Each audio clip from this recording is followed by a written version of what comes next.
자,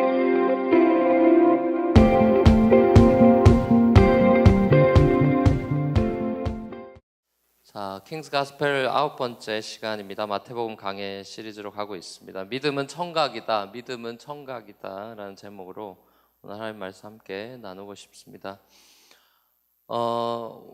여러분, 우리 교회 지난주 광고가 이제 PPT와 이렇게 영상으로 나왔는데 잘 알아들으셨나요?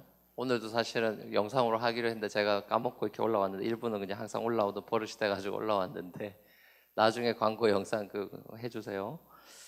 지난주에 처음으로 이렇게 통합 예배를 드리면서 영상으로 이렇게 나왔는데 여러분 잘 알아들으셨어요? 아마 몇 % 정도 알아들으신 것 같습니까? 한 광고 6개, 7개쯤 됐던 것 같은데 지난주에 이렇게 밥 먹으러 랩스쿨 가야 된다는 거를 모르셨던 분도 아마 있었지 않나 싶습니다. 내일부터는 뭐가 시작되는지 아십니까? 예, 또 많이 아시진 않는 것 같은데 출애굽 때 모세 광고 잘못 들은 사람들 출애굽 못했다는 우스갯소리가 있죠. 이 광고가 중요합니다. 출애굽 하는지 모르고 애굽에 남아있던 분이 있었을 겁니다.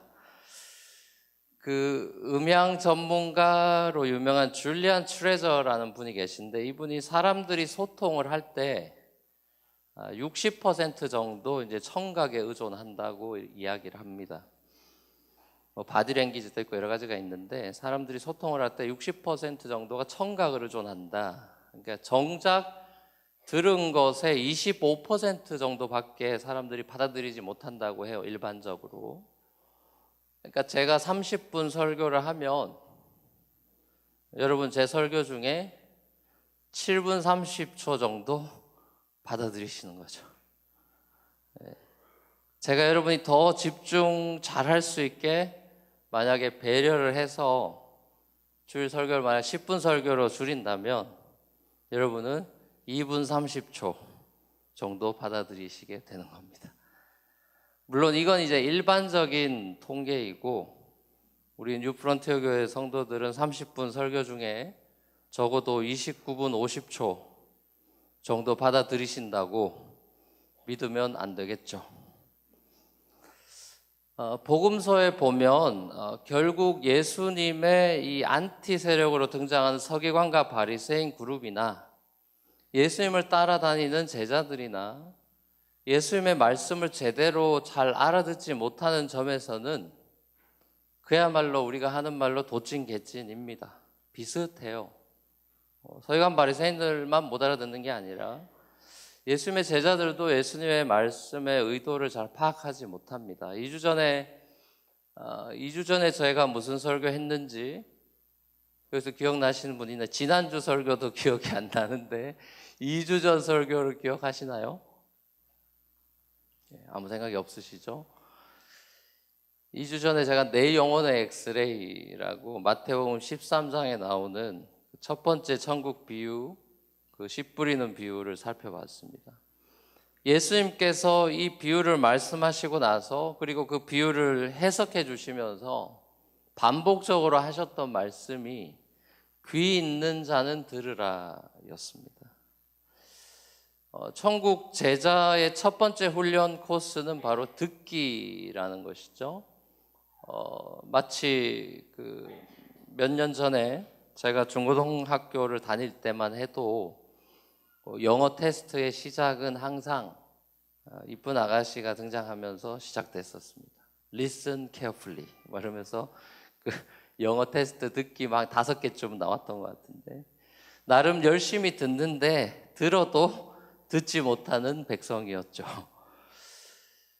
좀 전에 말씀드린 이 음향 전문가 줄리안 트레저라는 분이 현대인들이 잘 왜 못 듣냐, 소통에 문제가 있고 잘 듣지 못한다는 그런 얘기를 하면서 우리 듣기 기술을 향상시킬 수 있는 어떤 일종의 경청의 법칙을 라사의 법칙이라고 소개를 하면서 이렇게 얘기를 하는 걸 볼 수 있습니다. 이 라사라는 게 산스크리트어로 본질이라는 뜻인데요. 그래서 이제 줄임말이죠. RASA. R은 receive라는 것이고 A는 appreciate라는 것이고 S는 summarize, A는 ask. 이런 단계로 소통을 하면 좋다 이렇게 이제 권면을 합니다. 먼저는 receive, 상대방에게 주의를 기울이면서 receive하는 자세를 취하는 것이고 두 번째는 오케이, 그랬구나 하면서 반응을 하는 appreciation의 단계이고 세 번째는 그것을 summarize하고 그래서 summarize의 가장 좋은 것은 이제 이렇게 얘기한 게 맞냐고 거듭 한번 확인을 하는 단계겠죠. 마지막 네 번째는 이제 들은 것에 대해서 궁금한 게 있다거나 이해가 안 되면 ask하는 이런 단계를 소개합니다. 베드로를 비롯한 복음서에 나오는 예수님의 12제자들을 보면 예수님의 말씀을 잘 알아듣지 못하고 특별히 오늘 본문에서부터 나오기 시작하는 예수님의 죽음과 부활에 대한 예고를 잘 못 알아듣는 것을 보게 됩니다.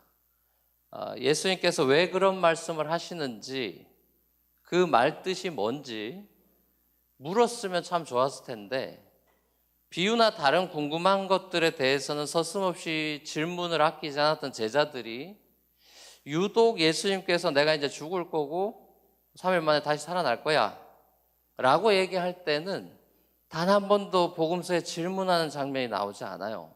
너무 인트레스팅한 부분입니다. 그런 말씀을 하셨을 때 질문하지 않고 17장에 나오는 오늘 본문 바로 앞에 내용을 16장의 내용을 보면 베드로는 그 얘기 듣자마자 흥분하죠. 베드로는 그 얘기 듣자마자 바로 반응하면서 흥분을 하면서 분노하죠. 아니면 같은 17장의 두 번째 예수님의 순환과 부활에 대한 예고를 하실 때 보면 제자들이 두 번째 똑같은 얘기 하셨을 때 매우 근심했다는 반응이 나옵니다. 그러니까 질문은 없어요. 질문하지 않고 그냥 무턱대고 뜯어 말리거나 아니면 그냥 하는 소린가 보다라고 무시하고 넘어갔거나 둘 중에 하나인 것이죠. 예수님과 소통이 잘 이루어지지 않는 모습을 봅니다. 진짜 예수님의 제자로 살아간다는 것이 무엇인지 여전히 잘 알지 못하고 예수님을 따라다니고 있던 이런 제자들에게 예수님이 본격적으로 나를 믿는다는 것이 뭔지, 예수를 따라다니는 제자가 된다는 것이 뭔지를 이제 본격적으로 밝히신 것이죠. 처음부터 이런 얘기를 할 수는 없으니까 이제 기적도 보여주고 이렇게 하시다가 그동안 이제 오병이어라든지 칠병이어라든지 이런 기적과 수많은 치유의 기적들을 눈으로 이렇게 보면서 감탄을 금치 못했던 예수님의 제자들이 이제 완전히 예상하지 못했던 예수님의 말씀에 그야말로 어리둥절해질 수밖에 없었던 거죠. 누구든지 나를 따라오려거든 자기를 부인하고 자기 십자가를 지고 나를 따라야 된다. 누구든지 자기 생명을 구원하고자 하면 잃게 되고 누구든지 나를 위해서 자기 생명을 잃으면 찾게 된다 라는 생전 처음 들어보는 알쏭달쏭한 얘기를 들으면서 이게 무슨 말이지? 이게 무슨 말입니까? 라고 이 베드로가 이런 이해가 되지 않아요 라고 묻는 장면이 복음서에 나와 있지 않습니다. 오히려 십자가의 죽음과 부활에 대한 예고를 듣고서 스승 예수님의 멱살을 바로 붙들고 혼내키던 리뷰킹하던 베드로의 장면만 나와 있죠. 자, 이런 예수님과 수제자 베드로의 갈등이 일어나고 나서 6일이 지나서 7일째 되던 날 예수님이 본인이 3일 만에 살아나면 어떤 모습으로 변화될 것인지를 미리 베드로와 야고보와 요한에게 보여주시는 친절을 소위 변화산에서 베푸셨습니다. 앞으로 음부의 권세가 이기지 못할 예수님의 교회의 기둥이 될 이 세 사람을 특별히 변화산에 데리고 가신 것을 보게 됩니다. 부활이 어떤 의미가 있는지 미리 맛보기로 보여주신 것이죠. 복음이 고난으로만 끝나는 것이 아니라 어떻게 영광으로 마무리되는 것인지 보여주시기 위해서 그들을 산으로 데리고 가셨습니다. 공교롭게도 오늘 본문에 나오는 이 변화산 사건은 출애굽기에 나오는 시내산의 업그레이드 버전이라고 보시면 됩니다. 오늘 변화산의 이 장면은 출애굽기에 나오는 시내산의 업그레이드 버전이죠. 하나님께서 이스라엘과 언약을 맺으셨던 그 시내산의 소위 말하는 쉐키나의 영광으로 구름 가운데 임하는 영광을 쉐키나라고 이야기하죠. 쉐키나의 영광으로 모세에게 하나님의 영광이 구름 가운데 임했습니다. 출애굽기 24장에 보면 하나님께서 모세를 시내산에서 7일째 되는 날 부르십니다. 24장에 그 장면이 나오죠. 오늘 장면과 굉장히 오버랩되는 장면입니다. 산상수훈에서도 마태는 예수님을 뉴 모제스로 산에서 율법 해석해 주는 걸로 뉴 모제스로 이렇게 마태가 그렸듯이 오늘 변화산 본문에서도 마태는 예수님을 인류를 십자가 죽음으로 엑소더스 시킬 뉴 구원자 대신 뉴 모제스로 마태가 그리고 있습니다. 오늘 본문과 같은 이야기가 수록되어 있는 누가복음 9장을 참조하면 예수님이 이제 누가복음에는 누가는 기도를 강조한 사람이죠. 마태복음이나 이렇게 다 특징이 있잖아요.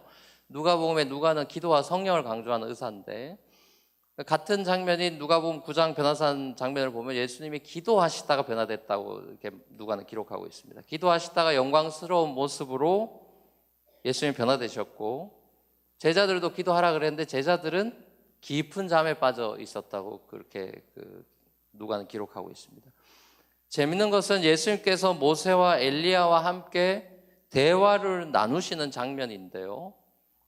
누가복음 9장 31절을 보면 예수님이 둘하고 무슨 대화를 나눴나?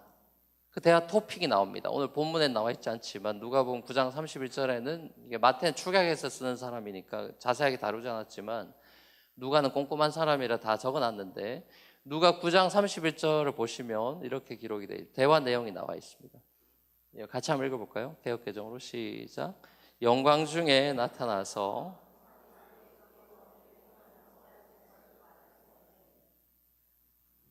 자, 그 새 번역에는 별세 세상을 떠난다는 얘기를 그냥 떠나가심으로라고 번역이 되어 있고 NIV 트랜슬레이션에도 departure라고 이렇게 번역이 되어 있습니다. 예수님의 departure, 별세 떠나가심 departure로 번역된 성경 원어 그리스어는 엑소던입니다. 엑소던.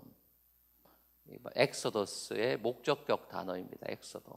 헬라어 그리스어거든요. 근데 그 원어 이제 엑소더스의 목적격인데요. 그러니까 예수님의 십자가의 죽음을 이 누가는 엑소더스라고 얘기를 하는 거예요. 예수님이 첫 번째 출애굽의 주인공이자 구약의 율법을 대표하는 모세와 메시아의 오심을 외쳤던 수많은 선지자들의 대표격인 엘리야. 그러니까 율법과 선지자면 다 구약을 말하는 거죠. 율법을 대표하는 모세랑 모든 선지자를 대표하는 엘리야랑 대화 나눈 게 엑소더스라는 거예요. 엑소더스. 하나님께서 계획하신 마지막 리얼 진짜 엑소더스, 최종 엑소더스, 파이널 엑소더스인 예수가 십자가에서 죽어서 6월절 어린 양의 피로 자기 백성을 엑소더스 시킬 본인의 십자가의 죽음과 부활에 대해서 모세랑 엘리야랑 얘기를 나누고 있다. 모세와 엘리야가 바라보고 있었던 하나님이 뭔가를 하겠구나, 양 죽이면서 뭔가 하시겠다고 생각하고 있었던 파이널 엑소더스가 이제 타이밍이 돼서 내가 그거 할 거다. 그 얘기를 둘과 대화를 나누고 있었다라는 겁니다. 자, 베드로가 자다가 깨보니까 사람이 보여요. 자기들만 올라왔는데 두 사람이 더 있습니다. 예수님이 두 사람과 대화 나누는 걸 본 거죠. 잠이 덜 깬 상태에서 이상한 소리를 하죠. 주님, 여기가 좋사오니 주님이 원하시면 여기다가 초막 3개를 짓겠습니다. 하나는 주님을 위해서, 하나는 모세를, 하나는 엘리야를 짓겠습니다. 이런 얘기를 합니다. 여기 베드로가 짓겠다고 했던 초막도 원어는 성막이란 단어입니다. 태버너클이란 단어예요. 우리가 출애굽기를 묵상할 때 보았습니다만 출애굽한 이스라엘이 시내산에서 하나님과 언약을 맺고 나서 제일 먼저 한 것은 성막을 짓는 일이었죠. 하나님께서 당신의 백성들과 함께 한다는 것의 상징이 성막이고 하나님께서 이스라엘의 예배를 받으시겠다는 상징이 성막입니다. 이 성막은 바로 God with us, 임마누엘로 성육신하여 우리 가운데 텐트를 치신 예수 그리스도를 상징한다라고 출애굽기 때 우리가 배웠죠. 이 변화산의 광경을 목격한 사도 요한이 나중에 복음서를 기록할 때 복음서에 예수님을 이렇게 묘사합니다. 요한복음 1장 14절 함께 보시죠. 같이 읽겠습니다. 시작. 말씀이 육신이 되어 우리 가운데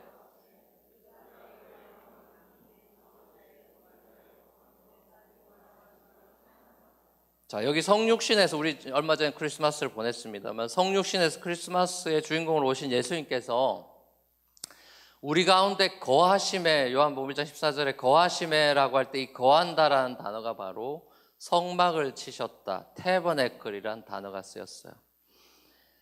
우리 가운데 태버네클링을 하셨다.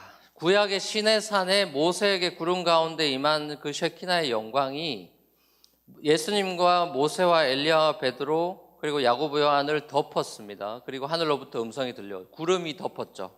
시내산의 그 장면을 재현하는 장면이죠. 구름이 덮이고 음성이 들려와요. 어떤 음성이 들려옵니까?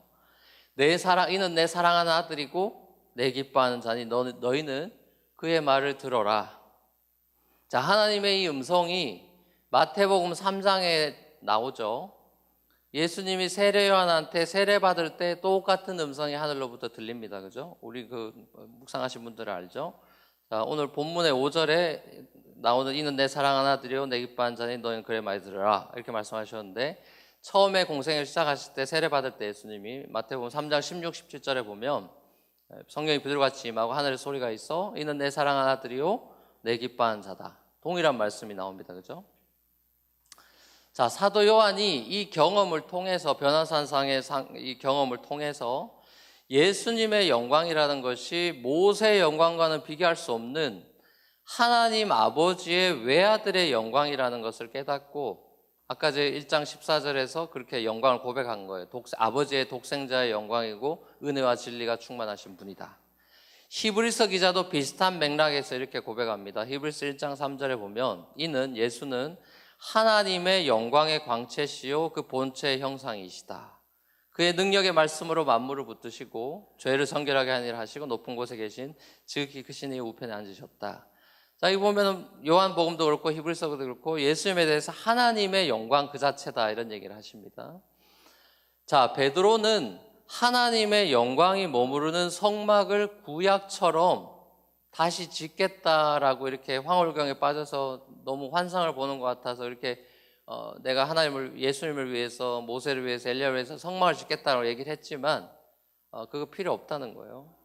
이제 넌 다시 성막 지을 필요 없다.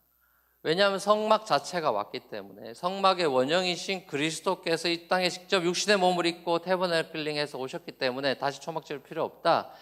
구약을 대표하는 모세와 엘리야 그리고 신약을 대표하는 베드로와 야고보 요한 구약교회와 신약교회 대표 선수들이죠. 모세와 엘리야 그리고 신약을 대표하는 앞으로 교회를 세울 이 베드로와 야고보와 요한이 하나님을 예배하면서 이 영화롭게 하나님의 임재를 경험할 때 자, 그 중심에 뭐가 있냐가 중요한 거예요. 하나님의 영광을 체험하고 쉐키나의 영광을 체험하고 또 하나님이 음성이 들려오고 사실상 하나님의 영광을 보는 이 순간에 그 중심 핵심 메시지가 뭐냐? 바로 그 중심에 예수가 있다라는 거예요. 하나님을 예배하는 현장, 하나님의 임재가 있는 현장의 중심에 자기 백성을 구원할 왕 대신 예수 그리스도가 그 예배의 주인공으로 계신다는 것이죠. 그래서 오직 주만 남고 다 보이지 않았던 것이죠. 결국 8절 말씀처럼 오직 예수 외에는 아무도 보이지 않더라. 자, 여러분 우리에게 적용을 한다면 예배라는 것은 야고보, 베드로, 요한이 체험한 이 예배 현장에 변화산에서의 부활의 영광 예수를 만난 이 예배 현장, 이 예배라는 것은 우리의 예배의 주인공이신 예수 그리스도의 영광을 체험하고 누리는 말할 수 없는 영광스러운 기쁨의 장이죠. 기쁨의 현장이죠. 모든 사람이 갈망하고 있는 추구하고 있는 그 깊은 내면의 어떤 갈망 곧 그것을 예배의 갈망이라고 C.S. 루이스는 얘기해요. 영광의 무게에서 C.S. 루이스는 이렇게 사람의 안에 내재되어 있는 깊은 갈망에 대해서 이렇게 이야기를 합니다. 제가 그 책의 프레이즈를 그대로 가져오면요.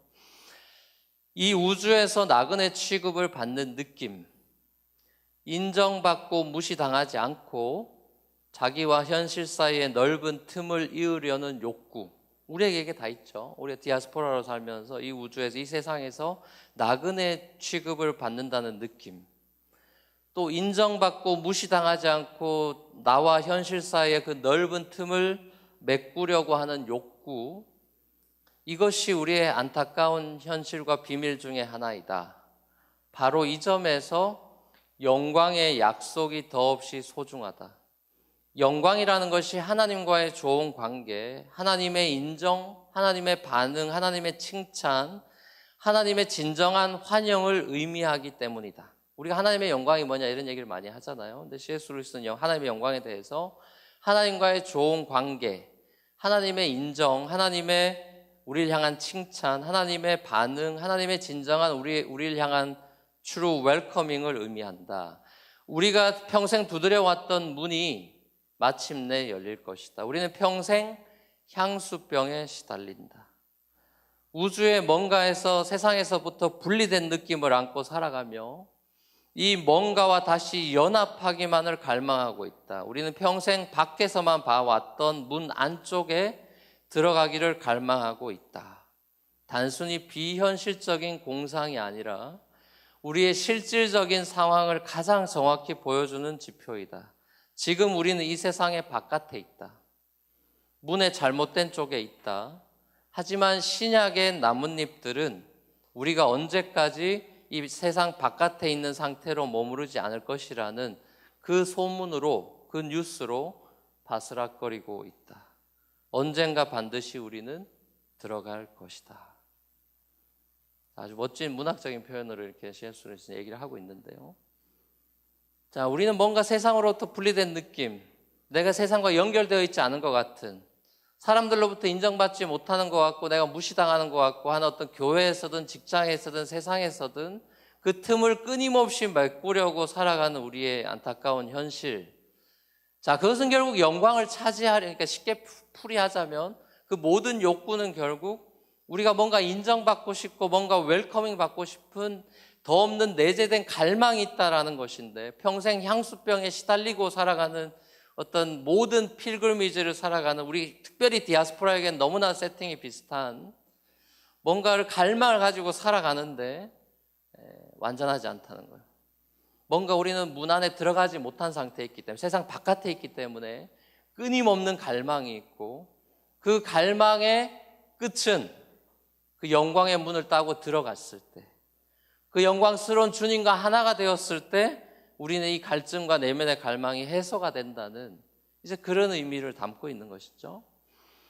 자, 예수님의 십자가 죽음에 대해서, 그리고 참된 제자도라는 것이 자기 부인과 십자가의 길이라고 하는 부담스러운, 그리고 이해되지 않는 말씀을 들었던 베드로에게 예수님은 그 십자가의 길을 통과한 사람만이 누릴 수 있는 그 참된 만족의 영광, 그 예배의 영광, 그 부활의 영광을 맛보기로 보여준 거예요. 하나님의 임재 안에서 인간이 누리게 될 참된 만족과 행복과 영광을 변화산에서, 산 밑에서는 경험해보지 못했던 것을 산에 데리고 와서 하나님 나라의 완성된, 부활로 완성될 하나님 나라의 그 영광을 체험할 수 있는 그런 그 체험을 보여준 것이죠. 결국 십자가와 부활이라는 것이 다른 어떤 두 길이 아니라 연결된 길이고, 시작이 십자가요 끝이 부활이라는 이 십자가와 부활이 두 길이 아니라 연결된 한 길이고 시작과 끝이라는 것을 예수님은 보여준 것이죠. 누가 십자가의 길을 갈 수 있느냐? 누가 예수님처럼 십자가의 죽음으로 갈 수 있느냐? 바로 하나님의 영광스러운 임재에 사로잡힌 사람만이 그 길을 갈 수 있다는 거예요. 이는 내 사랑하는 아들이요 내 기뻐하는 자라는 하나님의 사랑의 음성을 듣는 사람만이 그 길을 갈 수 있다는 거예요. 예수님은 하나님의 이 음성 하나 붙들고 십자가의 죽음까지 복종하며 구원을 이루어내기 위해서 그 길을 가셨고 3일 후에 다시 영광스러운 왕의 모습으로 부활을 하신 거죠. 예수님이 하나님의 말씀에 순종했고 인류의 구원을 마침내 이루신 분이 된 겁니다. 사랑하는 여러분, 예수님께서 변화산상에서 베드로와 야고보와 요한에게 영광스러운 모습을 보여주신 이유는 이 영광의 예수의 말씀만을 듣고 그의 말을 들어라, 그 예수의 말씀을 듣고 예수에게 순종하게 하기 위해서 보여준 거예요. 그러니까 사실은 이 메시지에서도 더 중요한 것은 영광을 봤다는 것이 중요한 게 아니라 영광을 봤기 때문에 그의 말을 들으라는 거예요. 그게 핵심 메시지. 순종의 제자의 삶을 살아라. 내려가라. 예수님을 참된 구주로 여기며 그를 경배하고 따르게 삶 속에서 그렇게 예배자로 살게 하기 위해서 보는 것이 중요한 게 아니라 그의 말씀을 듣는 청각이 중요하다는 것을 보여주는 것이죠. 하나님은 저와 여러분들에게 성령 안에서 예수의 십자가와 부활을 통해서 하나님의 영광을 경험토록 하셨죠. 복음의 광채와 영광을 우리도 맛봤습니다. 그래서 세례를 받은 것이죠. 하지만 마치 변화산상을 내려와서 다시금 죄악된 일상의 현장 속에서 십자가의 길을 묵묵히 걸어가야만 했던 베드로와 두 제자처럼 저와 여러분들도 주일 예배를 통해서 그리고 우리 예배 후에 하길 성찬을 통해서 하나님의 영광스러운 임재를 맛보고 경험하고 변화산의 그런 영광을 체험하고 내일부터는 다시 일상의 현장으로 돌아가서 치열한 삶을 살 뿐만 아니라 십자가의 길을, 그리스도인의 정체성을 잃지 않기 위해서 살아가는 좁은 길을 걸어가는 현실이 우리 앞에 있는 것이죠. 사랑하는 여러분, 요즘 여러분 앞에 있는 고난과 또 갈등과 어려움은 어떤 것입니까? 그리스도인의 삶에 있어서 이 고통이라고 하는 것은 선택사항이 아니라 필수사항이라는 것을 한시도 잊지 말아야 할 것입니다. 하지만 우리가 낙심하거나 절망할 필요는 없어요. 중요한 것은 이 십자가의 길을 누구와 함께 걷느냐가 중요한 것이죠. 중요한 것은 이 십자가의 길을 누구와 함께 걷느냐입니다. 예수님은 우리에게 우리 혼자 십자가의 길을 외로이 지라고, 그 길을 외로이 걸어가라고 요구하시지 않습니다. 예수님 우리 안에 성막을 치셨고 부활의 영이신 성령 안에서 우리와 함께 이미 거하고 계시고 이미 우리와 함께 동행하시죠. 내가 너희를 영원토록 버리지도 떠나지도 않겠다. 약속하신 예수님의 그의 말을 들으라. 그렇게 약속하신 예수의 음성, 그 음성을 들어야죠. 하나님은 저와 여러분들에게 이야기하십니다. 내 사랑하는 아들, 내 기뻐하는 자 예수의 말, 그의 말을 들으라. 이미 부활하여서 죄와 고통과 사망으로부터 승리하신 예수 그리스도께서 저와 여러분과 함께 하셔서 여러분의 삶 또한 변화된 베드로와 야고보와 요한처럼 마침내 변화된 영광스러운 제자로 변화시키고야 말 것입니다. 여러분이 참 제자의 길을 끝까지 걸어가면서 마침내 영광의 면류관을 쓰도록 씌워주실 것입니다. 여러분을 위해 죽으시고 다시 사신 예수님의 그 사랑의 음성을 날마다 듣는 청각이, 들을 귀 있는 청각이 뛰어난 그런 여러분이 돼서 믿음의 승리로 하나님을 예배하는, 하나님의 임재 가운데 하나님을 예배하는 저와 여러분들이 될 수 있기를 우리 주 예수 그리스도 이름으로 간절히 축원합니다. 우리 찬양하며 주님 앞에 한번 기도하며 나가겠습니다. 주의 장막에서 한 날이 우리 함께 고백했으면 좋겠습니다.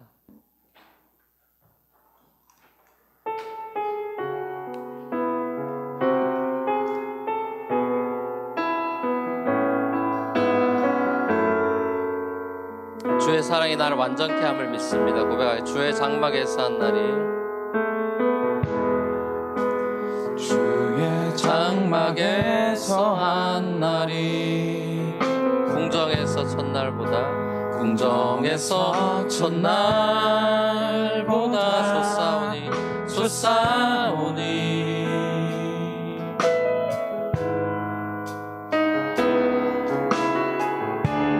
주의 성산에서 한 날이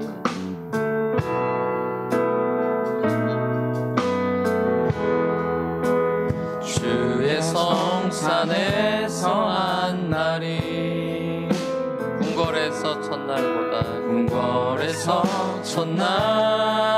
첫날보다 좋사오니 나의 영혼 주님을 기뻐해 나의 영혼 주님을 기뻐해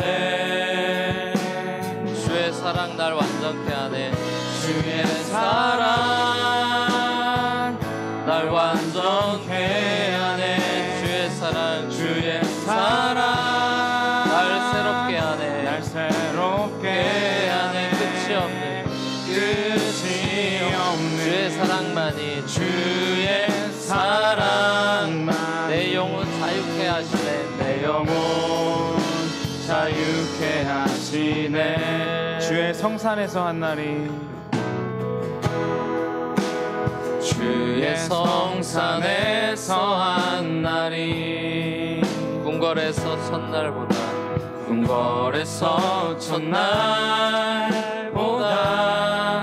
좋사오니 나의 영혼 주님을 기뻐해 주님을 기뻐해 주의 사랑 날 완전케 하네 주의 사랑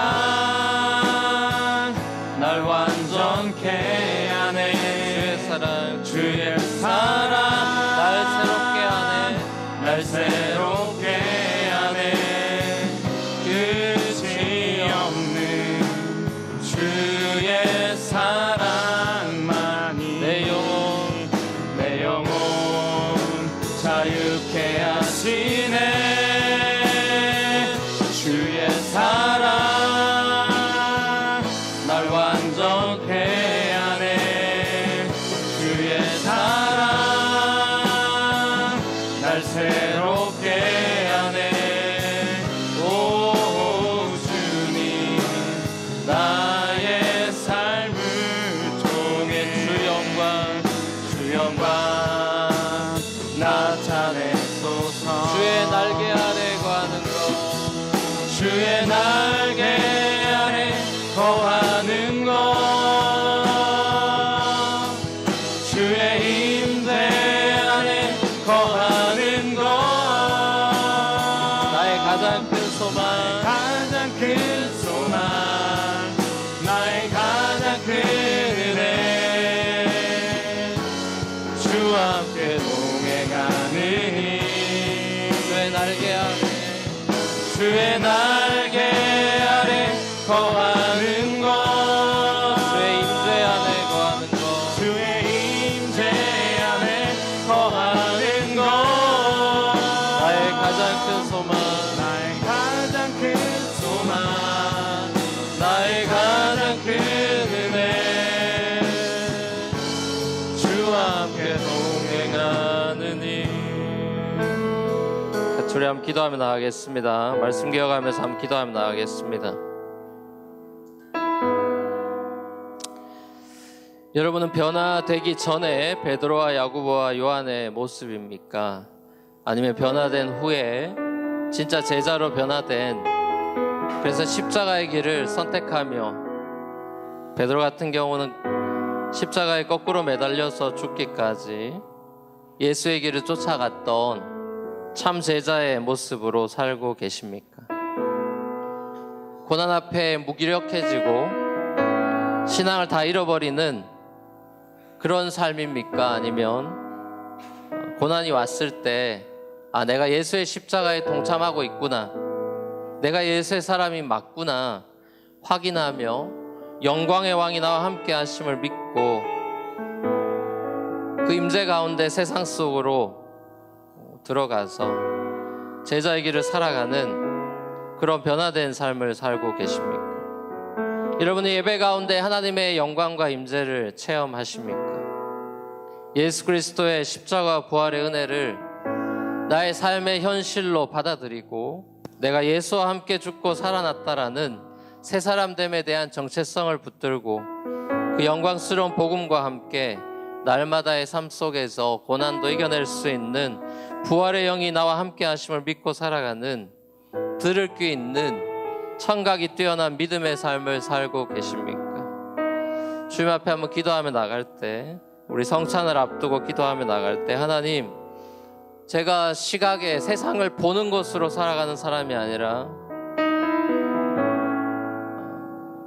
들음으로, 믿음은 들음에서 난다고 했는데 들음으로 주의 음성을 듣고 주님이 나에게 너는 나의 사랑하는 아들이다, 넌 내 것이다, 내가 너와 함께한다, 내가 널 영원토록 함께할 것이며 영화롭게 할 것이라는 예수님의 사랑의 음성을 듣고 살아가는 믿음의 삶인지 우리 스스로 한번 돌아보면서 주님 앞에 간절한 마음으로 기도하고 또 주님의 구원의 은혜를 찬양하며 우리 성찬 예식을 준비한 시간 갖도록 하겠습니다. 다 같이 한번 기도하시겠습니다. 사랑의 아버지,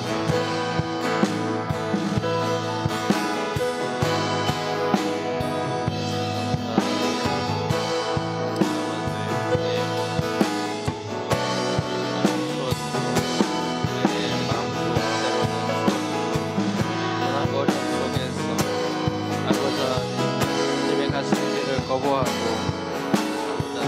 완락하는 수고하는 우리의 육체의 본성을 이끌고 앞으로 복음을 위하여 하나님 나라를 위하여 우리의 생명을 내어드릴 수 있는 그런 믿음의 길, 우리가 다시 한번 복음의 길로 참 제자의 길을 우리가 회복하게 될 수 있기를 원합니다. 주의 영광을 미리 맛본 저희들 삶의 현장으로 내려가서 아버지 하나님의 영광을 드러내며 영광의 광채에 숨은 사람처럼 내려가서 하나님의 말씀을 듣고 따라가는 살아가는 하나님을 순종하는 반석 위에 집을 짓는 사람들 되기를 원하고 하나님 들을 게 있는 청각이 뛰어난 그런 아버지의 믿음의 삶을 살아가는 모든 프런치교 식구들이 되기를 원합니다. 아버지 우리의 붙들어 주시옵소서. 우리의 믿음을 용서해 주시옵소서. 이제 주님의 능력을 사로잡아 주시옵소서. 삶 속에 아버지 예수의 십자가 버린 능력을 가지고 아버지 우리가 실제적인 삶으로 믿음의 삶으로 우리가 도약하며 나아가기를 원합니다. 아버지 우리를 붙들어 주시옵소서. 우리의 내적인 기쁨 갈망 기쁨을 향한 추구가 결국 하나님을 향한 추구였고 영광을 향한 우리의 갈망이었음을 깨닫게 해줍니다. 아버지 우리의 마음을 대세로 사로잡아 주시옵소서. 아버지 주님의 임재 가운데 우리 사로잡아 주시옵소서. 아버지 하나님 주님의 영광 가운데 살아갈 힘과 용기를 얻는 우리 삶이 될 수 있도록 도와주시옵소서. 사랑의 아버지 하나님, 하나님께서 2017년도 변함없이 1분 1초도 쉬지 않고 저희들을 눈동자같이 지켜주셨고 보호해 주셨고 또 인도해 주셔서 우리가 감사함으로 주님 앞에 이렇게 예배를 드리고 하나님의 영광의 구름이 우리의 가정과 일상과 우리가 머무르는 곳에 하나님의 영광의 구름이 우리 안에서 성령을 통하여 충만하게 우리에게 덧입혀 주셔서 우리가 예수님의 그 임재 속에서 하나님의 영광 가운데 매일의 삶을 때로는 고달프고 힘들지만 죄악된 일상의 현장 속에서 우리가 살아가고 있지만 완성될 하나님의 나라를 꿈꾸며 예수님의 다시 오심을 기대하며 우리가 소망을 가지고 낙심하지 않고 예수의 길을 걸어갈 수 있도록 인도해 주신 것 감사를 드립니다.